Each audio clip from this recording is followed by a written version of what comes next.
ఇప్పుడు సేవింగ్స్‌కి, ఇన్వెస్ట్‌మెంట్‌కి ఉన్న డిఫరెన్స్ ఏంటి? అంటే వినటానికి ఒకేలా ఉంటాయి గానీ డిఫరెన్స్ ఏంటి?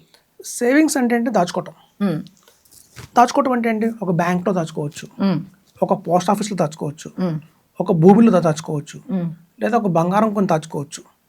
ఇవన్నీ కూడా దాచుకుండేవి సేవింగ్స్. కానీ ఇన్వెస్ట్‌మెంట్ అంటే పెట్టుబడి. హ్మ్. ఒక వ్యాపారంలో పెట్టుబడి. సో ఎవరైతే వ్యాపారస్తులు మనకి బాగా రిచ్ పీపుల్ ఎవరుంటే వ్యాపారం చేసేవాళ్ళు రిచ్ పీపుల్. సో అలాంటి రిచ్ పీపుల్తో కలిసి మనం కూడా భాగస్వామ్యం తీసుకోవటం ఇన్వెస్ట్మెంట్. ఓకే. ఇప్పుడు చూడండి, ఒక రిలయన్స్ ఇండస్ట్రీస్ ఉంది. అందరికీ తెలుసు ముఖేష్ అంబానీ అవును. ఇండియాలో రిచెస్ట్ పర్సన్. సో అతనిలాగా మనం బిజినెస్ చేయలేకపోయినా అతని బిజినెస్ ఏదైతే ఉందో రిలయన్స్, దాంట్లో మనం భాగస్వామ్యం అవ్వచ్చు. ఓకే. మనం కూడా ఒక షేర్ హోల్డర్ అవ్వచ్చు. అతని షేర్లు కొనుక్కొని, ఆ కంపెనీ యొక్క షేర్లు కొనుక్కొని, లేదా మ్యూచువల్ ఫండ్స్లో కనుక ఇన్వెస్ట్మెంట్ చేస్తే గణనీయంగా మనం కూడా మంచి అధిక లాభాలు పొందొచ్చు. ఇప్పుడు కొత్తగా వస్తుంది రిలయన్స్ వాళ్ళది. ఇప్పుడు రిలయన్స్ వాళ్ళకి చాలా తెలుసు మీకు. రిలయన్స్ జ్యువెలర్స్ కానివ్వండి, రిలయన్స్ డిజిటల్ కానివ్వండి, రిలయన్స్ జియో వాళ్ళ ఫోన్ మనం తప్పకుండా వాడుతున్నాం. అలాగే ఇప్పుడు రిలయన్స్ వాళ్ళు, ఆ జియో అనే కంపెనీ వాళ్ళు మ్యూచువల్ ఫండ్స్లో కూడా వస్తున్నారు. హుహుహు. Jio okay. BlackRock mutual fund త్వరలోనే రాబోతుంది. ఓకే. ఆల్రెడీ వచ్చింది. కొన్ని ఫండ్స్ లాంచ్ చేశారు. ఈక్విటీ ఫండ్స్ కూడా లాంచ్ చేస్తారు. So okay. అట్లాంటి జియో కంపెనీ వాళ్ళు పెట్టిన కంపెనీ ద్వారా కూడా మనం పెట్టుబడులు పెట్టి అధిక లాభం పొందొచ్చు. ఓకే. సాధారణంగా మనం వింటూ ఉంటాం సార్. ఎన్ఎఫ్ఓ అంటారు. అంటే ఏమిటి?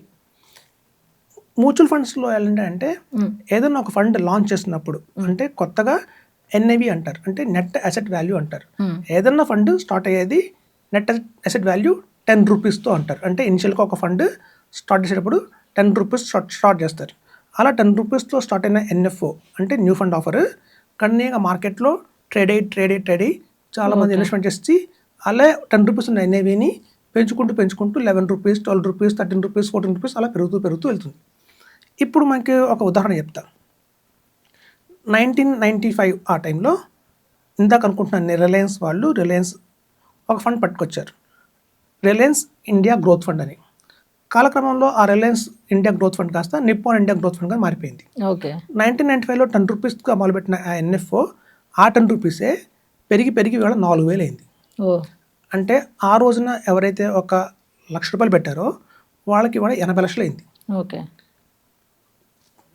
ఇంకా ఎక్కువైంది. సో మీకు చూస్తే అట్లా గణనీయంగా ఒక కంపెనీ పెరుగుతున్నప్పుడు మనం కూడా వాటితో పాటు పెరుగుతాం అన్నమాట. సో అది న్యూ ఫండ్ ఆఫర్. అయితే న్యూ ఫండ్ ఆఫర్లో ఇన్వెస్ట్మెంట్ చేయొచ్చా?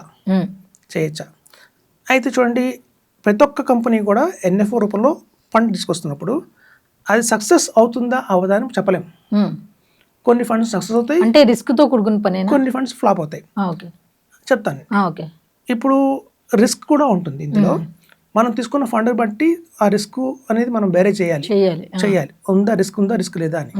అంటే కొన్ని ఫండ్స్ ఎలా వస్తాయంటే డిఫెన్స్ సంబంధించిన కొన్ని ఇన్వెస్ట్మెంట్ చేస్తారు, కానీ అక్కడ కేవలం డిఫెన్స్లోనే ఇన్వెస్ట్ చేస్తారు. కొన్ని ఇన్ఫ్రాస్ట్రక్చర్లోనే ఇన్వెస్ట్మెంట్ చేస్తారు. అవి సెక్టర్ ఫండ్స్ అంటారు. సెక్టర్ ఫండ్స్ ఒకసారి క్లిక్ అవ్వచ్చు, క్లిక్ అవ్వకపోవచ్చు. అలా కాకుండా డైవర్సిఫైడ్ ఫండ్స్ తీసుకుంటే కొంచెం మనకి యావరేజ్ రిటర్న్ అయితే వస్తుంది. సో ఇందులో నైపుణ్యం ఉండాలండి. ఇప్పుడు చూడండి, ఒక స్టేట్ బ్యాంక్ ఆఫ్ ఇండియా ఉంది.